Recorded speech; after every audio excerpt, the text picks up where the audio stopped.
I hereby conclude we in here. All right, so pardon me if the sound's a little stifled. I may have to actually just go and turn the volume up on the video in my editor. But anyways, this is a response to Healthy Don't Eat, right? But it's on a very important conversation. Now, if you're watching this, especially in the future, this is a few days after the not even like a full 3 or 4 days. I think it's 2 days after the Roe versus Wade was overturned by the Supreme Court. That was so 2022. That happened on the Feast of the Sacred Heart. So I don't remember the date right now offhand. I can't remember even today's date. I did take a nap, but just woke up, so I got some hair sticking up. But I wanted to make sure I got this response out timely. All right, and so you could go ahead and also go on Healthy Don't Hurt, view his video. We kind of have we have similar views but different conclusion. So first and foremost, I do agree that you're going to have to ramp up everything, adoption, foster care, all that, right? And one of the points he was saying was that, like, fathers are going to have to step up. Now that's kind of where we disagree, because I think fathers should have already been stepping up. An interesting thing is, which I learned out of this, was that there are many fathers who have actually sued when a woman has gotten an abortion without their knowledge or without their consent, so to speak, and have won.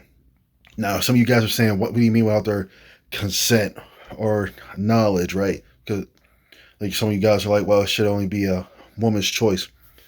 Well, the truth of the matter is that there are two parents involved, right? So that being the case, even though a lot of you guys don't like it, fathers have rights. I mean, I'm one of those people, I believe, and a lot of people believe this, whether or not they acknowledge it, that the moment that a child is conceived, as you find out that you're pregnant, you become a mother. I believe that at that moment, you also become a father, not just after the child is born, but before. There's so much work that goes in before. And I think that even before this decision was made, we needed to be working on those things. So issues such as paid maternity leave and making it longer, actually giving both parents time off, because that's supposed to be time for the parents to bond with the child. Should be longer, and it should be paid. I'm willing to pay taxes for that, That's one of those things I'm willing that if they took taxes out, they take so many taxes out now and they buy dumb stuff where they basically fumble the proverbial bag with it, that's something I wouldn't mind. Like, in the same vein, like tax dollars going to Planned Parenthood, I'm not really cool with that, because I don't agree with their most well, pretty much how they operate. They've been lying. They've been caught lying about the services they provide. They've been caught, like actually caught. Like people have gone in to investigate and have caught these people helping sex traffickers, minors who have been trafficking just so happen to get pregnant. And some of the locations only offer abortion. They claim they offer more. That's one of their lies. So, and that's why they're up in right now. They're kind of scrambling, because they're like, well, what are we going to do, right? So that's that particular organization. There's other ways that people can go, but I don't want my tax dollars going to something I don't support 100%, especially to an organization that is not 100%. But that's getting off topic. So also, a lot of people are concerned. Excuse me. And I believe people should be concerned with, what about the times where it's going to be medically necessary? Here's the thing, and this is all related, because if it goes to the states, which I believe it should have always been a state issue. If an issue at all, should have always been a state issue. There are states that are saying no exception. That is highly problematic. The most common example that I can think of offhand would be like ectopic pregnancies. You got a baby growing in a fallopian tube. More than likely, the mother's going to die from that. More than likely, the child's probably going to die from that too, from those complications. What is even the point? The procedure for that would be an abortion, or if you miscarry, but the body doesn't actually expel the child, that is technically an abortion.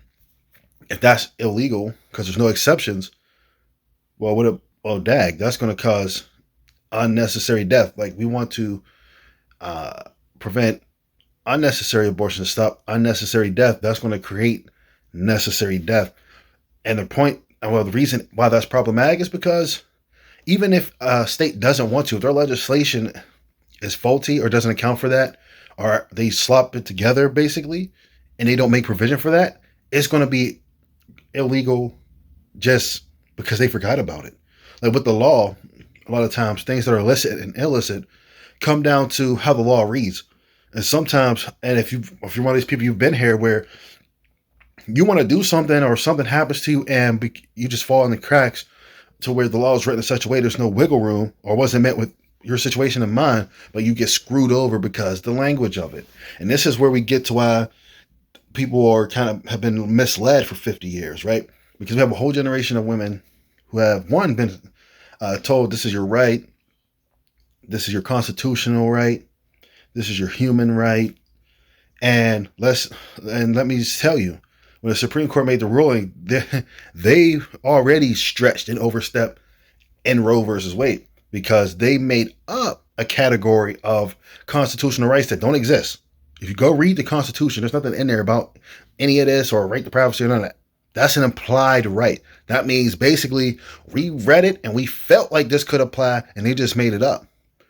So that's not in there. So you've been told you have a constitutional right that doesn't even exist. You don't actually have the right. And people don't look into their rights. And a lot of American citizens don't know our own founding documents. So we don't even know what we have and don't have. That's why people comparing it to the Second Amendment have already lost. The Second Amendment is actually in the Constitution. Which also brings us to, does the Supreme Court have too much power? My friend Jay asked me this. Definitely, I agree. It has too much power because they can say something is in the Constitution and it is. Basically, they can rule and say it's in the Constitution. We have to operate as if it is until somebody goes and overturns it. And that's part of the problem where like precedent, once you have legal precedent, it's hard to escape that. Like separate but equal. Okay, separate but equal is anything but equal, but because that's set a legal precedent, it was hard to come up from under that. But that was pretty much in support of segregation as long as those facilities were separate but equal. They were separate, but they weren't equal. But the legal precedent made that hard to overcome. So, yeah, there's a lot to unpack just there. Now, as far as it being a human right, what are human rights? I think that I'm not even going to get into whether or not it is a human right, because I don't think human rights really exist. And here's why. In the wild, there's no such thing as human rights, right? Whatever you can or can't do is whatever you can or can't do. We say that food, adequate shelters are all basic human rights. In the wild, no one's going to provide that for you. You have to provide that for yourself, right? So really, human rights is just a word that, and I don't get in a lot of trouble with this, that first world countries, more well-off countries, just are so blessed, have been living so long in luxury to be able to have or provide, that we say, hey, this is a right that should be guaranteed to everyone. And it's a right, basic human right, as if this stuff falls from the sky. Because, one, I don't think it's a basic human right to just go and terminate your offspring just because you feel like it, right? I do think food and shelter is a basic human right. I do think proper medical care when you need it is a proper human right. But I don't think human rights just exist because humans exist. I think when we talk about human rights, they exist because we have the capacity to grant the right. So rights don't really exist outside of the most coercive power's ability to establish and then protect and safeguard that right.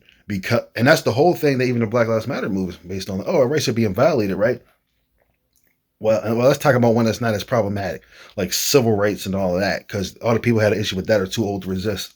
And it's not plagued with all the other issues that Black Lives Matter, the movement versus the organization and all that kind of stuff. Well, you can have a right, but if nobody's protecting it, you really don't have that right. You just have the idea. And your right has to be backed up by a paper or something more coercive, right? So like even our constitutional rights, we only have it because it's on a piece of paper. If those papers are burnt and all the copies are destroyed, we don't have, those rights don't exist. We only have because some guys got together, agreed on them, and they wrote them down. Rights don't really exist and rights can be taken away. If somebody could give you a right, they can take that right away. And I don't think people realize that no matter how you feel on this side, it shows us how easily a right can come into being and a right can be taken away. It shows us the importance of actually knowing your rights. And it shows us really the importance of the federal versus state election and process. So obviously, I think it should go to the states, and the states should be able to decide like they do with many other things. And I think that people should participate more in local and state elections. I think people are kind of over exaggerating right now a little bit too soon, saying like demonizing the country, say we're being set back 50 years and all this stuff. You're not being set back. You're being set up. Be involved. Don't be lazy. You go protest. Go vote. Go vote. And if you say, oh, well, what about women in states where it's not legal, blah, blah, blah. Well, states have different makeups. The United States have different makeups. People have different values by and large. And we agreed to live in a society where we vote on things and those things are decided upon and we live accordingly just by the act of staying in the country. So we have to yield ourselves to the democratic process, and the results are what the results are. We see this with the presidential election. Everybody gets upset. Not my president wants to leave and that's been happening, at least I'm aware of, since Obama, where people have been acting this way. You give yourself to the system. In that, you can't partake in a system when you don't get the results you want. You want to start criticizing the system. That's immature. So what we need to do is, like I said, ramp up everything. I agree with what he said. Ramp up everything. Fathers should have always been fathers and held accountable as such. And I think the first duty as just men in society are to care for the young, the offspring, the widow, the fatherless, the people who can't protect themselves. That includes children, that includes born and unborn. People do criticize Christians for not being more involved in the process, but Christians adopt more than anybody else in the country. The problem is that's still only a small percentage out of a small percentage of people who adopt in the country. I think as people who pretty much pioneered the adoption process, we should be known as people who really that's just be a part of our lives, to be honest. And that process needs to be more streamlined, a little bit easier, after communities need to start being communities again. We need to start helping those new mothers, those new parents. We need to really start providing. Churches need to really consider that. And I agree, like, you can't be, are you really pro-life or are you just anti-abortion? I actually said that once when somebody asked me to join the pro-life club at my college. I said, well, we actually pro-life, or we just anti-abortion, because if we're just going to be protesting abortion and not working towards the process, I don't want to be involved in the club. Which was poor freshman. He's a cool guy. We remained friends, but poor freshman at the time, just trying to run this club, and I just said that to him as an upperclassman at the time, right? But it's true, right? We can't just say an event solves an issue. We can't just lobby for something and then have no follow-up. We can't say that we want to see a change and then when a change happens, not facilitate. All that comes with that change. People are saying that it was just a bunch of men that made a decision. No, there's a bunch of old white men. That's not really fair to the Supreme Court because there's an old black dude on there at least. She's aging, but she's not quite old yet. White woman on there. So women are split on this left and right. Also, like I said before, women are concerned. Even the ones who aren't for just willy-nilly get abortions are concerned about people who are medically going to need them. And I think that's valid. So, yeah. And then there are people who just think that, it doesn't matter because, kids aren't real kids until a certain point.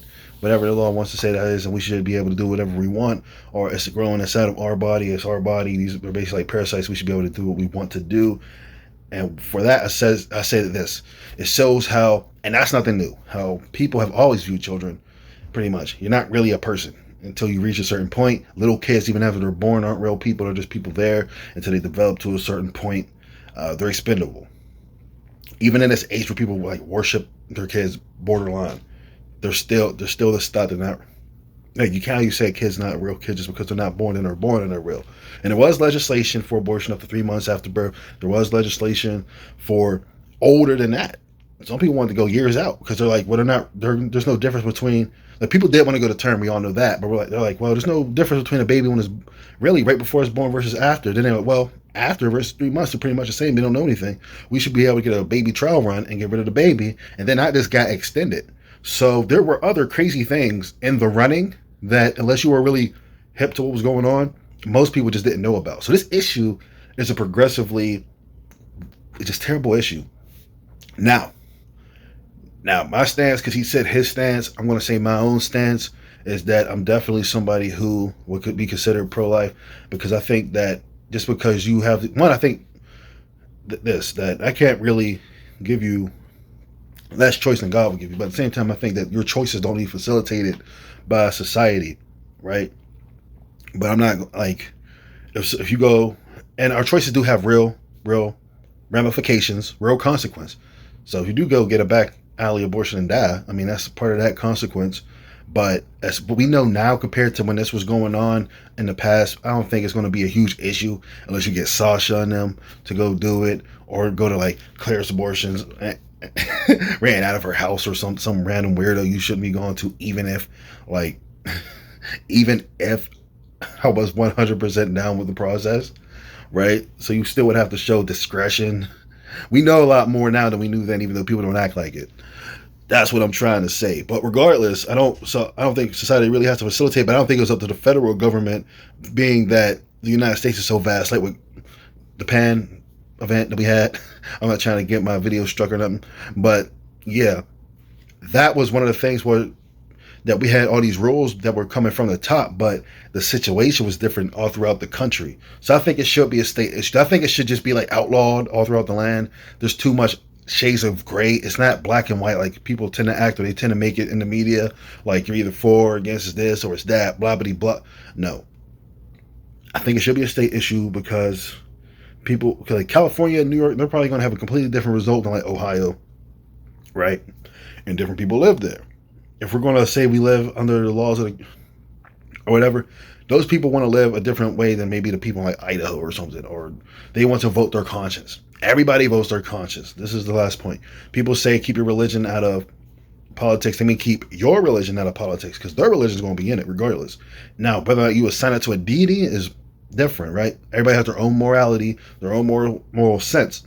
This is a 20-minute video, but I wanted to get everything across. Yeah, I could put it on 1.5. I should have said that earlier, but it's going to be long.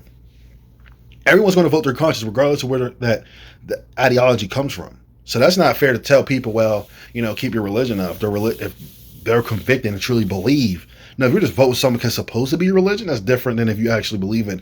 And that's a whole nother video. That's a whole other video I don't want to get into. So yeah, but back to being pro-life, I think that everything's true. We need to ramp up. We definitely need to change the way we view just parenthood. Parenthood shouldn't be something that people run from. Like, fathers just get completely disregarded, and mothers run from it because it's like, well, dad, people don't want to hire you now because you want to get pregnant. Then you get pregnant and now you're at home not making no money. You got to rush back to work. You're getting all slice and dice sometime. You still got to try to operate. Then there's nothing. Now there's no, that's another thing.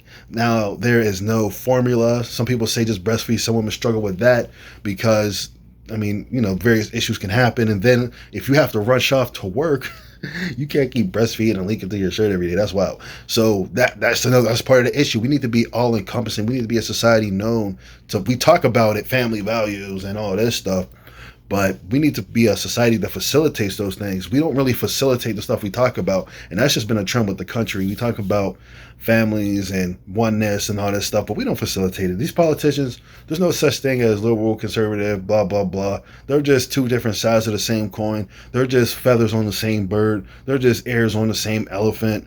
I didn't mean to pick one that they actually represent, but they're really the same. And this is a power play, man. It's really all it probably even really is. This is a sad point, but if you're still watching, I think that really it's just a case of something else is going on. I suspect it could be because they spent years telling us about overpopulation, and then really like the issue is kind of like, yeah, but underpopulation, but they can't go back from that because people are already skeptical. And the truth of the matter is we don't have enough people. Everybody during the last few years, right? What happened? They moved into dream jobs. They actually worked on themselves and did something else. And now there's no other jobs. People are trying to hire and there's no one to hire, right? You know why? because people have not been reproducing. We have student loans that people couldn't have afforded for like the last 20, 30 years. And then we have there's millions of babies terminated every year. The U.S. population is only stable because of immigration, which is a huge problem. It's not enough naturally born citizens, right? And then you add a world event that just wiped out hundreds of thousands of people in the country. There's not enough people. And the economy needs people to survive. You may be young now, but one day you will be old. If there's not enough people when you're 80 years old, you're not retiring. You're probably not retiring already. So that's a huge problem. That's probably another thing. They're probably trying to get ahead of an issue that they haven't been telling us about, because the government always has something to be like behind the scenes. It always has the stuff they tell you over here and then over there and all that. So I think it's something. It may not be the underpopulation problem, but that was my first thought when I saw it, was when the news leaked, like, yo, we don't have enough people. Because 50 years, I mean, they could have did this early, even when they first got in. And they waited 50 years. Like, people been marching all this time, and they waited 50 years. What's different now? We don't got people. And now you wait everywhere you go to eat because there's nobody working. And it's not because they don't want to work, like they say. The people don't exist. The people don't exist. So that's it. That's the response. Thank you for watching this long video. I may try to speed it up a little bit just to save y'all. So if I sound a little sped up when you watch the final version, that's why. Let me know what you think in the comment section. Fight, argue, whatever. We need to hash this out. There's feelings on both sides. There's conversation to be had on both sides. To tell us not to talk about politics and religion, that's the biggest way they divide us, because we don't talk about. So they tell me what you think, and you don't actually think what they're telling me you think, and I don't think what they're telling me, telling you that I think, and we end up fighting. Right? So don't let them play you like that.